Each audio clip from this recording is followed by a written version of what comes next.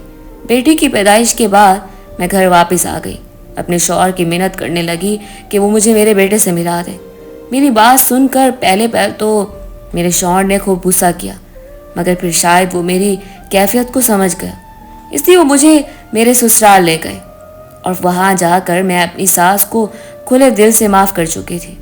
اس کے ساتھ ہی اس بات کا مطالبہ کیا کہ میرا بیٹا میرے حوالے کر دیا جائے۔ میرے شوہر نے معافی مانگتے ہوئے نم آنکھوں سے میرا بیٹا میرے حوالے کر دیا۔ اس کی آنکھوں میں جلد بازی کے فیصلے پر پچھتاوا واضح نظر آ رہا تھا۔ میں اپنے سسرال واپس آ گئی۔ میرے دوسرے شوہر اور ساس نے کھلے دل سے میرے دوسرے بیٹے کو بھی اپنا لیا۔ اب میں اپنے شوہر اور دونوں بیٹوں کے ساتھ ایک خوشگوار زندگی گزار رہی ہوں۔ اپنی کہانی سنانے کے ساتھ ہی میں آپ سب کو ایک صلاح دینا چاہتی ہوں کہ کبھی بھی کچھ برے لوگوں کی وجہ سے پوری دنیا سے بدگمان نہ ہو اور فیصلہ کرنے میں جلد بازی نہ کریں، ورنہ میرے شوہر کی طرح پچھتاوا آپ کا مقدر بن جائے گا۔